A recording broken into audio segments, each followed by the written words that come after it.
Avez-vous déjà remarqué que certaines choses dans votre vie semblent s'effondrer une fois partagées?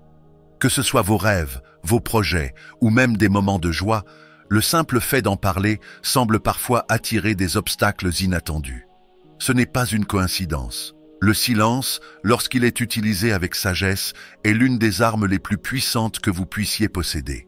Aujourd'hui, nous allons explorer 5 aspects de votre vie que vous ne devriez jamais révéler à tout le monde et pourquoi garder ces secrets peut protéger votre paix, vos bénédictions et votre destinée. Vous découvrirez comment le silence peut devenir votre meilleure défense face aux défis de la vie. Abonnez-vous dès maintenant pour ne pas manquer nos prochaines vidéos et activez la cloche pour recevoir des enseignements qui nourrissent votre esprit et renforcent votre foi. Préparez-vous à transformer votre perspective et à protéger ce qui compte le plus. Premier, vos plans et objectifs. Protégez vos rêves en silence. Les rêves sont comme des trésors précieux, cachés dans les profondeurs de votre esprit. Pourtant, il suffit d'une étincelle d'impatience pour les exposer au regard du monde. Vous avez une idée, un projet ambitieux ou un plan de vie? Gardez-le comme un secret bien gardé. Pourquoi? Parce que vos ambitions, bien que enthousiasmantes, sont aussi délicates que des jeunes pousses, encore vulnérables aux intempéries du doute et de la critique. Imaginez un sculpteur qui commence une œuvre magistrale. Si on l'interrompt constamment pour juger chaque coup de ciseau avant que la statue ne prenne forme, son inspiration et sa motivation risquent de s'effriter. De la même manière, révéler vos plans trop tôt, même à des proches, peut ouvrir la porte à des critiques non constructives, des jugements hâtifs ou pire encore, à la jalousie. Dans un monde où chacun a une opinion sur tout, exposer prématurément vos idées revient à leur retirer leur protection naturelle. Ce n'est pas parce que vous manquez de confiance en vos capacités, mais parce que le timing est essentiel. Les rêves doivent grandir dans un espace où ils peuvent être nourris par vos efforts, votre foi et votre persévérance, et non étouffés par les attentes ou les doutes extérieurs. Prenez l'histoire de Joseph dans la Genèse. Il a partagé ses rêves de grandeur avec ses frères, plein d'enthousiasme, mais leur réaction a été de jalousie et de trahison. Ce qu'ils voyaient comme une révélation inspirante, ils l'ont perçu comme une menace. Si Joseph avait gardé ses rêves pour lui, aurait-il évité les pièges qui ont suivi? Peut-être. Le silence stratégique n'est pas une faiblesse, c'est une force. Cela ne signifie pas que vous devez tout garder pour vous éternellement, mais il est crucial de savoir quand et avec qui partager. Faites confiance au processus. Priez pour vos plans, méditez dessus et observez-les prendre forme dans un environnement protégé, à l'abri des influences négatives. N'oubliez jamais que vos rêves sont votre responsabilité. Ils ne demandent pas à être validés par les autres. Prenez soin d'eux comme d'une graine précieuse que vous plantez dans le sol. Nourrissez-les avec de l'effort et de la foi et laissez-les grandir en silence jusqu'à ce qu'ils soient assez solides pour faire face au monde. Deuxième, les défis familiaux. Préservez l'intimité du cercle familial. La famille, ce noyau où l'amour et les tensions coexistent, est un espace sacré. Mais dans un monde où l'on partage tout, des photos de repas aux désaccords personnels, il est facile de tomber dans le piège de l'exposition excessive. Les problèmes familiaux, bien qu'universels, nécessitent une gestion empreinte de sagesse et de discrétion. Imaginez un sanctuaire, calme, isolé et protégé des bruits extérieurs. La famille devrait fonctionner comme ce sanctuaire, un lieu où les blessures peuvent guérir loin des regards indiscrets. Cependant, chaque fois que nous partageons une dispute conjugale, une tension parent-enfant ou une difficulté financière sur les réseaux sociaux ou avec des inconnus, nous ouvrons une porte à l'interférence. Ces interférences, bien qu'apparemment inoffensives, peuvent alimenter les malentendus, les jugements ou les conseils mal avisés. Il est essentiel de comprendre que l'intimité familiale est une barrière protectrice.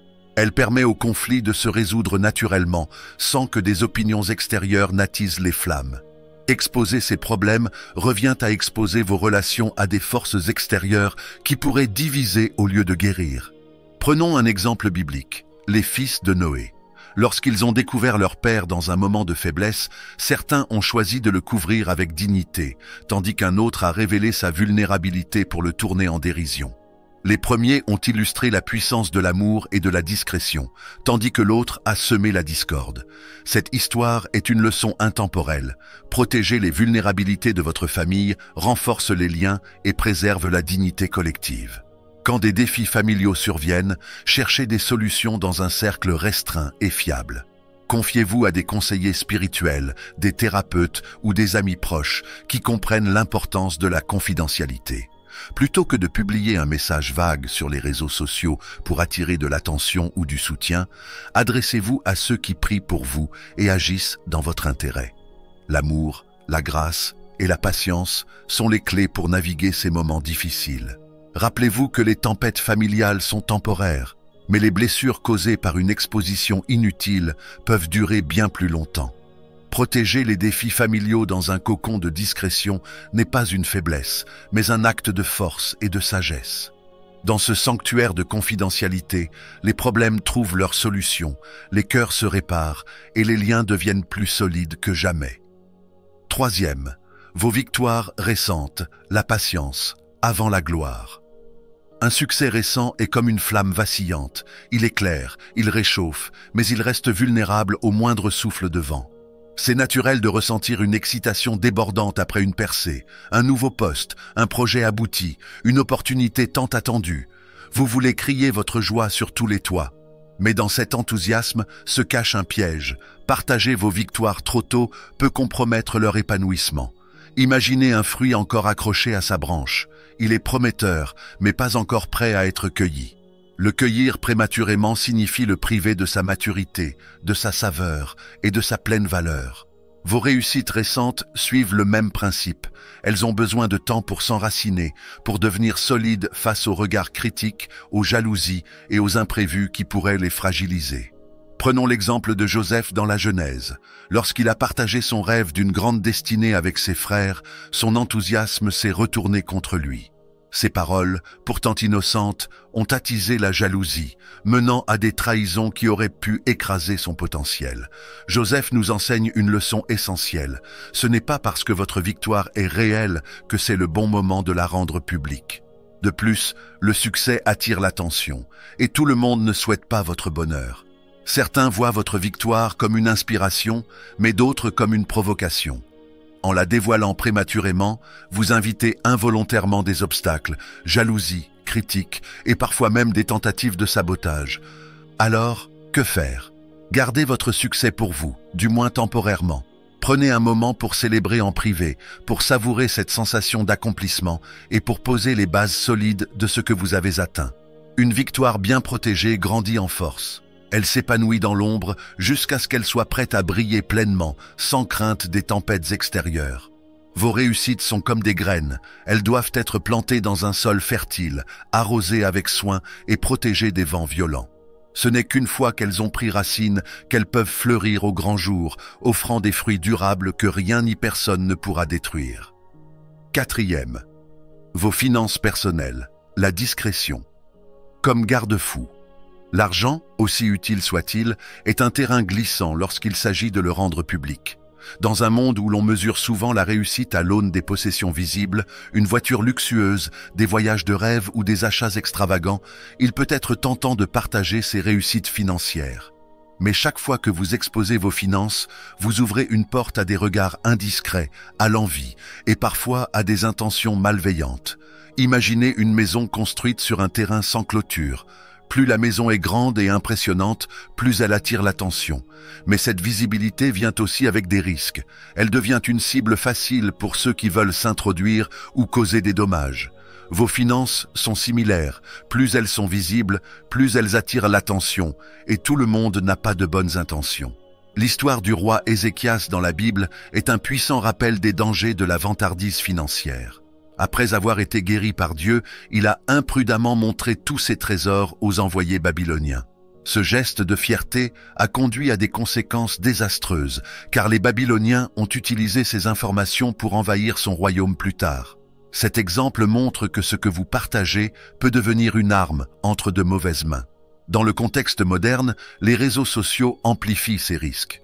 Un post montrant une nouvelle voiture ou un achat coûteux peut attirer l'admiration, mais aussi la jalousie ou même des tentatives de manipulation. Certains pourraient exploiter ces informations pour demander de l'aide financière, ou pire, chercher à vous nuire. La sagesse réside dans la gestion privée de vos finances. Cela signifie cultiver une croissance stable, faire des investissements réfléchis et résister à l'envie de prouver quoi que ce soit à qui que ce soit.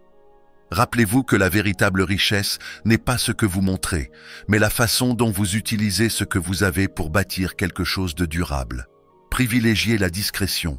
Ne parlez de vos finances qu'avec des conseillers de confiance ou des partenaires nécessaires et laissez vos succès parler pour eux-mêmes à travers vos actions et non vos mots. Ainsi, vous protégez non seulement vos biens matériels, mais aussi votre paix d'esprit et votre sécurité. Dans ce monde où l'exposition est devenue une norme, choisissez la sagesse de la retenue. La richesse la plus précieuse est celle qui reste à l'abri des regards indiscrets, solidement enracinée dans une gestion intelligente et une discrétion prudente. 5e. Vos expériences spirituelles, cultivez le secret du sacré. Les expériences spirituelles, qu'il s'agisse de rêves, de visions ou de révélations divines, sont des moments d'une profondeur inégalée. Elles touchent l'âme et éclairent votre chemin, mais elles sont aussi d'une fragilité étonnante. Ces instants ne sont pas toujours destinés à être partagés, du moins pas immédiatement. Comme une graine déposée dans un sol fertile, ces expériences ont besoin de temps pour se développer, s'enraciner et mûrir dans un espace de silence et de méditation. Imaginez un agriculteur qui sème des graines.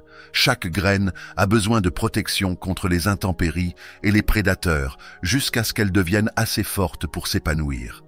Vos expériences spirituelles suivent le même processus. Si elles sont exposées trop tôt, elles risquent de se heurter à l'incompréhension, au scepticisme ou même à des moqueries.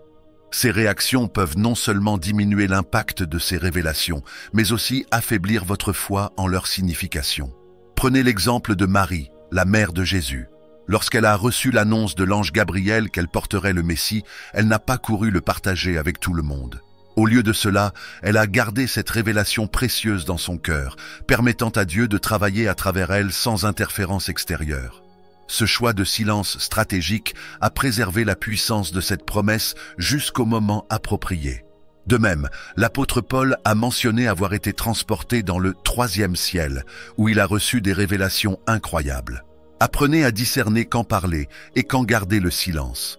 Cela demande de la sagesse et une profonde écoute de votre intuition. Certaines révélations sont données pour encourager les autres, mais beaucoup d'entre elles sont destinées à nourrir votre relation personnelle avec Dieu. En les gardant secrètes, vous leur permettez de s'épanouir pleinement et de porter des fruits durables dans votre vie. Prenez le temps de prier, de méditer et d'écrire vos expériences spirituelles dans un journal personnel. Ce processus vous aidera à mieux comprendre leur signification et à les préserver comme des trésors précieux. Car ce qui est sacré mérite d'être protégé, non pas par crainte, mais par respect pour le mystère et la puissance de la connexion divine.